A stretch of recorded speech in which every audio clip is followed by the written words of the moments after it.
हाँ जी second year हम हमारी स्टैट में हम थर्ड यूनिट पे आ गए थे। थर्ड यूनिट का हम कौन सा चैप्टर कर रहे थे?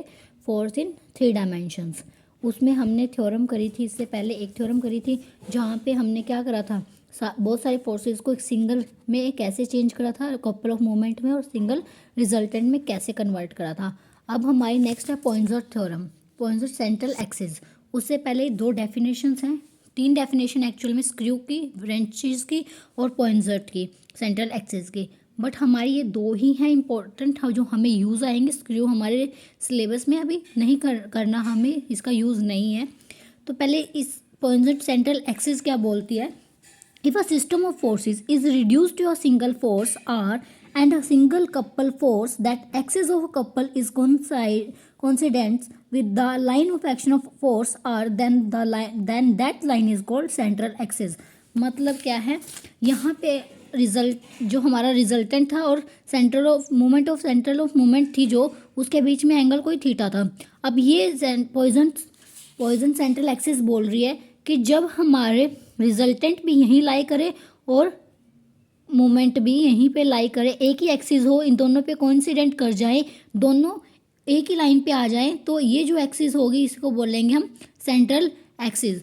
और रेंचेस के केस में क्या है, जब हमारा ये रिजल्टेंट और इन्होंने मोमेंट को ले रखा है के से, इस आर और के पेयर को बोलेंगे रेंचेस, और के बाय आर की जो रेशियो होगी उसको बोलेंगे पिच, ठीक है। और जो सिंगल आर है ये होती है इंटेंसिटी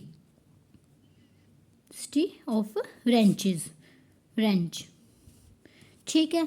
ये डेफिनेशन थी। अब जो हमने अभी थ्योरम जो हमारी है, ये the most important theorem, Poinsot central axis, ठीक है। ये हमारी बाय नेमिंग थ्योरम भी आ सकती है, थ्योरम ये वाली थ्योरम लिखी आ सकती है, तब भी प्रूव कर यही करना है, ये वाला प्रूव लिखाया तब भी ये करना है। तो अगर बाय नेम आई तो हमें थ्योरम की स्टेटमेंट देनी पड़ेगी, अगर वही थ्योरम की स्टेटमेंट उन्होंने गिवन है तो प्रूव करना पड़ेगा। ये पूरी थ्योरेटिकल थ्योरम है। सबसे पहले तो देखो जो फर्स्ट ये बोल रखे है theorem, to show that any system of forces acting on a rigid body can be reduced to a single force together with a couple whose axis lies along the direction of the force. ये हम कर चुके हैं कि उनमें दो में कैसे ब्रेक करे थे, बहुत सारे फोर्सेस को सिंगल रिजिड बॉडी में बहुत सारे कैसे रिड्यूस करे थे, सिंगल फोर्स में और सिंगल कपल ऑफ मोमेंट में। तो ये एज यहाँ पे लिखोगे अगर ये थ्योरम आती है तो as we know that the system of forces acting on a rigid body, ये पूरी प्रूव नहीं करोगे आप, लिखोगे as we know that the system of the forces acting on a rigid body can be reduced to a single force R acting at any point O together with a single couple of moment G whose axis passing through O, ठीक है। ये देखो ये first diagram इसका ही है, ये चार diagram पे पूरी थ्योरम बेस्ड है, ठीक है। तो ये एज वी नो दैट ये बोलोगे तो यहाँ से क्या पता चला कि अगर मेरे पास कोई ए है, ठीक है, यहाँ पॉइंट O है, यहाँ से हमारी कपल ऑफ मोमेंट जा रही है बी पे, कपल ऑफ मोमेंट की डायरेक्शन देनी पड़ेगी जी, ये कोई एंगल थीटा बनाएंगी। अब इस थ्योरम का काम क्या है, ये जो आर ये हमारी कपल ऑफ मोमेंट है इसको इस एक्सिस के ऊपर लेकर आना, ठीक है। ये कुछ इस तरीके से दिखे कि आर भी यहाँ लाई करे और जी भी हमारा यहाँ लाई करे ए ओ के ऊपर। तो हमारा काम यहाँ से यहाँ तक आना है इस थ्योरम में। इसको आप थ्योरेटिकल एक्सप्लेन करते जाओगे जो जो मैं आपको डायग्राम बताऊँगी, ठीक है। यहाँ सबसे पहले देखो जब हमने ये कपल ऑफ मोमेंट लिया हमने, ठीक है, ये हमारा रिजल्टेंट है। अब हमने ये देखा था जब हमारा ये अगर कोई यहाँ से, तो कपल ऑफ मोमेंट भी तो एक रिजल्टेंट का ही काम करेगी। तो अगर ये आर होता था हमारा, यहाँ थीटा बनता था, जिस साइड थीटा बनता था हम उसकी तरफ क्या लेते थे, कोस थीटा, और opposite side R sine theta.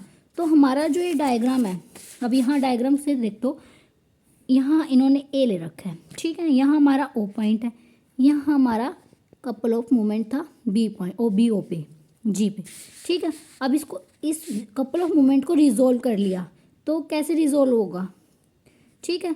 तो ये ए पॉइंट था, यहाँ आर तो ऑलरेडी था, तो इसका जो हमारा यहाँ एंगल थीटा बना रहा है, ठीक है, तो यहाँ क्या आ जाएगा जी कोस थीटा, क्लियर।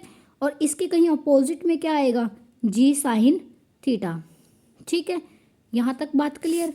तो फर्स्ट डायग्राम से यहाँ तक इन्होंने बीच में ओडी परपेंडिकुलर लाइन ले लिया एक, ठीक है, ये भी बात ठीक है। चलो ये ओडी लाइन ले लिया है। यहाँ से यहाँ तक आगे हमने क्या करा, जी को सिर्फ रिजोल्व कर लिया।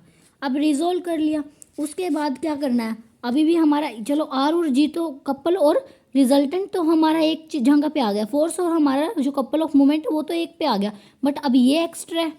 अब इसको कैसे रिड्यूस करेंगे, अब यहाँ से क्या करेंगे, जो हमारा कपल ऑफ मोमेंट होता है वो कैसे होता है, अगर यहाँ पे आर है तो यहाँ पे भी इक्वल एंड अपोजिट होगा। और जो ये ओ डी, ठीक है, ये ओ1 ले लेती हूँ मैं, इस तरीके से होता था। एक मेरे ये पड़ा है कपल ऑफ मोमेंट और एक ये पड़ा है, ये तो मेरा कपल ऑफ मोमेंट पड़ा है, इसको रिड्यूस करना है। एक मैंने इसके बिल्कुल सेम ले लिया कपल ऑफ मोमेंट, ये ओ डैश है। ये दोनों आपस में इक्वल कब होंगे, हमने डेफिनेशन करी थी कि दो कपल इक्विवेलेंट कब होते हैं, two couples are equivalent if moment are equal, अगर उनकी मोमेंट इक्वल होगी। और मोमेंट क्या होती है, फोर्स इनटू डिस्टेंस, तो यहाँ से इसकी फोर्स आर इनटू डिस्टेंस क्या है हमारा ओ डैश है। तो ये जब हमारा जी साइन थीटा के इक्वल हो जाएगा तभी आपस में इक्विवेलेंट होंगे, तो अदरवाइज कुछ और हो गया तो इक्विवेलेंट नहीं होंगे ये दोनों। ठीक है, हम कर क्या रहे हैं, हमारे पास बहुत सारे फोर्सेस को पहले तो हमने रिड्यूस करा एक सिंगल फोर्सेस में और सिंगल कपल ऑफ मोमेंट में। अब हमारा ये काम है कि इसको सेंट्रल एक्सिस पे कैसे लेके आएंगे, मतलब इसको भी उठा इसी एक्सिस पे लेके आना है। तो इस एक्सिस पे लेके आने के लिए सबसे पहले तो हमने कपल ऑफ मोमेंट को रिजोल्व करा, that is G cos theta, जहाँ एंगल बनता है उसकी तरफ कोस लिखते हैं, opposite side G sine theta, एक परपेंडिकुलर डिस्टेंस डी मान ली। ठीक है, उसके बाद मैंने कोई एक और कपल ऑफ मोमेंट लिया और कहा कि इसके इक्विवेलेंट है। इसके इक्विवेलेंट कब होगा, जब इनकी मूवमेंट इक्वल होगी। इन दोनों की मूवमेंट का क्या होगी कि force into distance, that is force into distance R into 0 dash O dash और O1, और इसके कपल ऑफ मोमेंट कितने हैं जी साइन थीटा। यहाँ से ये डिस्टेंस आ जाएगी which is equal to O dash is equal to क्या आ जाएगी, देखो इन्होंने निकाल भी रखी आगे, O1 किसके इक्वल आ गया, जी साइन थीटा बाय आर के। उससे पहले आप ये पूरी थ्योरेटिकल पार्ट आप खुद पढ़ोगे, कैसे लिखना है वो आप खुद देखोगे, मैं सिर्फ आपको डायग्राम क्लियर करूँगी कि लिखना क्या है एग्जैक्ट। ठीक है, अगर ये दो हमारे आपस में कब इक्विवेलेंट होगी, जब हमारी इनकी मोमेंट इक्वल होगी। ठीक है, मोमेंट कब इक्वल होगी, जब मोमेंट क्या होगी इसकी R into distance, that is R into O है, और इसकी मोमेंट क्या होगी जी साइन थीटा, ये आपस में इक्वल, जब ये डिस्टेंस हमारा जी साइन थीटा बाय आर होगा तभी इक्विवेलेंट होंगे। तो हमारे पास ये डायग्राम पड़ा था ना, दैट इज ए, यहाँ हमारी कपल ऑफ मोमेंट पड़ी थी जी कोस थीटा, ठीक है, और यहाँ ओ पॉइंट है। अब मैंने क्या करा, इसकी जगह मैंने ये फोर्स रख दिया, तो ये फोर्स किस तरीके से रखा जाएगा, इस तरीके से रखा जाएगा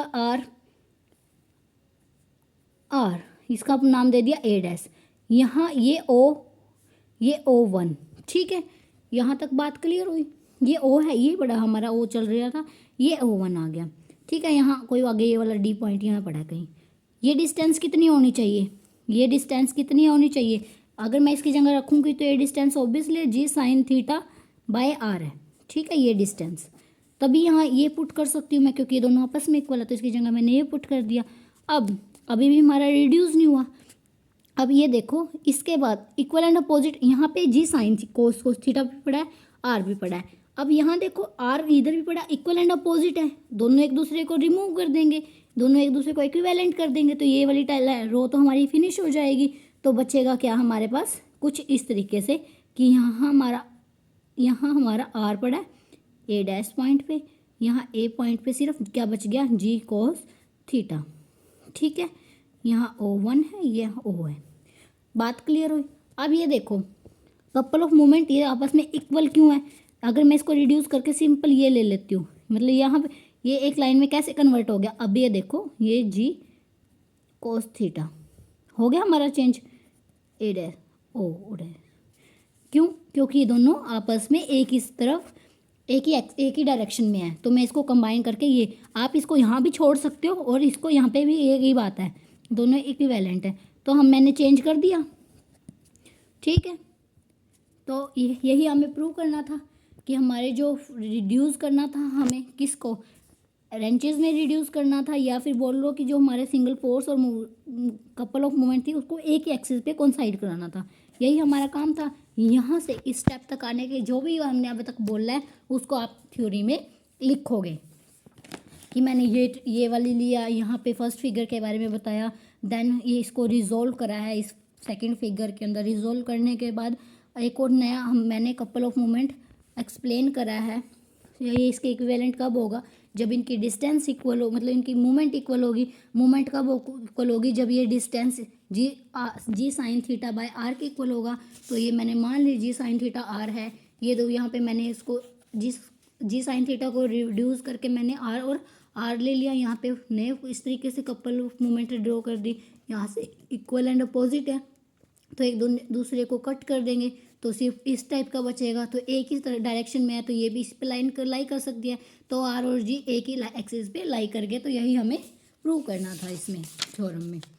ठीक है, नेक्स्ट भी कर लेते हैं। चलो ये आप रीड आउट कर लेना एक बारी। जो भी थ्योरी है वो आप एक बार रीड आउट करोगे तो आपको ज़्यादा अच्छे से बात समझ में आ जाएगी कि एक्चुअल में लिखना क्या, हमें करना क्या है वो तो समझ आ गया, लिखना क्या है वो आप खुद से देखोगे एक बारी।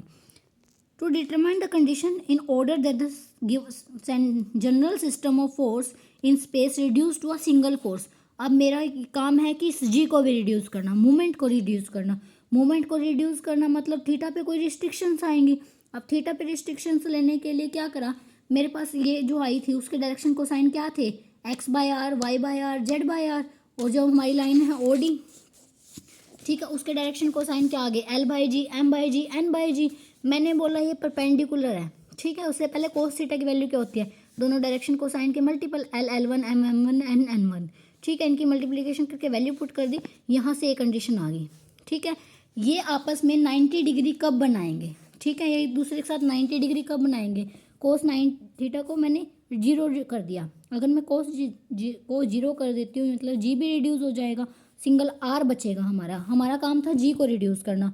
जी को रिड्यूस मतलब करना जी कोस थीटा को रिड्यूस करना। जी कोस थीटा रिजोल्व कर लिया। G cos theta cos theta zero कब होगा, जब हमारा थीटा 90 होगा। तो मतलब थीटा को 90 लोगे तो कोस थीटा जीरो, जी कोस थीटा जीरो। तो मतलब क्या सिंपल क्या बचेगा, आर आर बचेगा। तो आर कब बचेगा, जब हमारी कंडीशन, ये आप नोट कर लो कि जब हमारा L X plus M Y plus N Z zero होगा। ठीक है, एल एम एन हमने डायरेक्शन को साइंस ले रखे हैं दोनों। ये हमारी नेक्स्ट कंडीशन आ गई कि सिंगल फोर्स में कब रिड्यूस होगा वो फोर्स, मतलब आर आर कब रह जाएगा और जी को रिड्यूस करना है यहाँ से। ठीक है, ये हमारा 9.11 टॉपिक था। तो यहाँ तक कोई डाउट आता है तो हम गूगल क्लासरूम मीट पे डिस्कस कर लेंगे।